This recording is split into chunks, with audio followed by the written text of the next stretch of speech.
Imagine this, you pick up your phone for just a quick check. 10 minutes later, you've scrolled through dozens of posts, liked a few, maybe even compared your life to someone else's highlight reel. But here's the shocking part.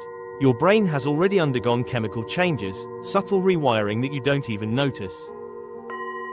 Today, we're going to uncover how social media affects your brain, and why this knowledge might just change the way you scroll forever. The neuroscience of likes, shares, and endless scrolling.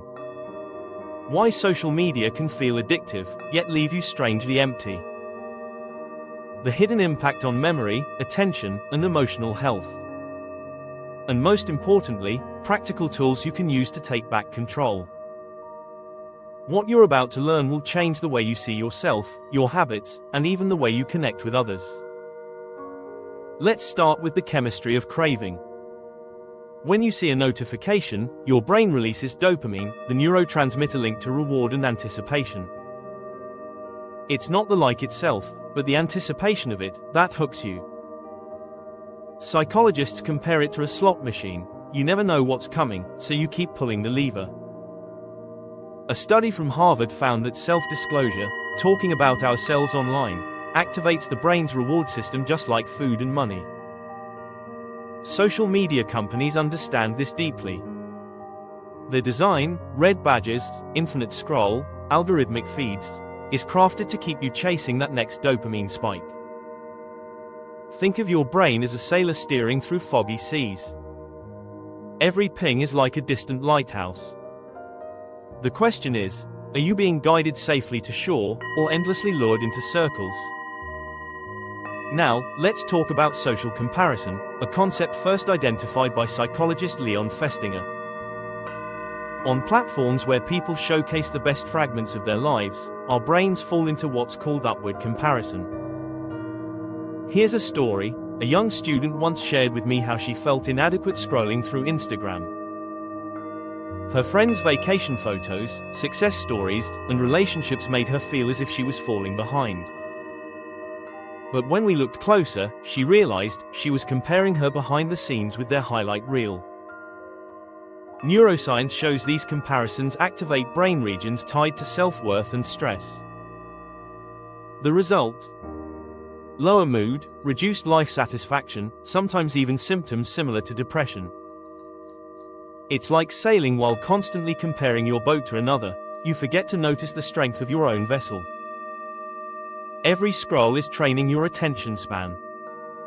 Social media fragments focus into microbursts, 20 seconds here, 15 seconds there. Over time, this can rewire the brain's prefrontal cortex, the area linked to decision-making and sustained attention. Think about it. How often have you opened your phone for one reason, only to forget it minutes later? This isn't weakness, it's design. The infinite scroll and autoplay are engineered frictionless experiences, removing natural stopping cues. In psychology, this relates to the concept of intermittent reinforcement, the same principle that keeps gamblers hooked.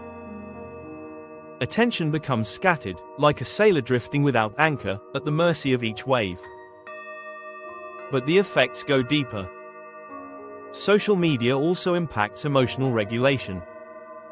Studies show higher use correlates with increased anxiety, stress, and even sleep disturbances. Blue light delays melatonin, disrupting circadian rhythm. The mind doesn't get rest, it keeps sailing even in the dark. There's also emotional contagion. In 2014, Facebook ran a controversial experiment showing that exposure to more negative posts made users themselves more negative, and vice versa. In other words, your emotional climate online can reshape your internal weather. The lesson?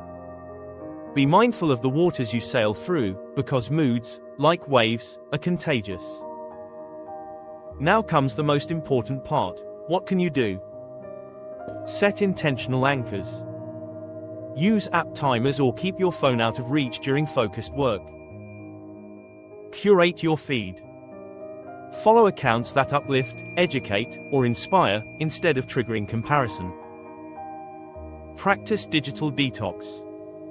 Even short breaks can reset dopamine pathways. Prioritize real connection. Face-to-face interactions activate oxytocin, the bonding hormone that screens cannot replicate.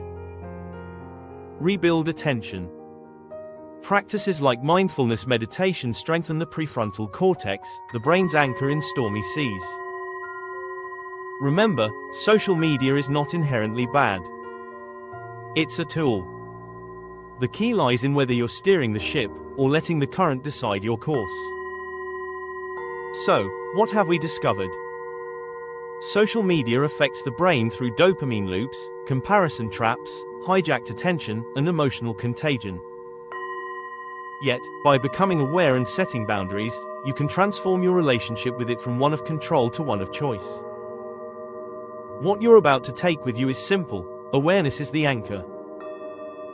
By seeing how these mechanisms work, you can decide whether to drift aimlessly or to sail with intention. If this video gave you a new way of seeing your mind, consider subscribing, sharing, or leaving a comment below with your experience. And remember, this channel is for education, not medical advice. If you're struggling with mental health, please reach out to a professional or, if you're in the US, dial 988 for the Crisis Lifeline. Anchor. This is Mindful Navigator, charting the inner seas with science and self-kindness. Until next time, steady winds and calm waters.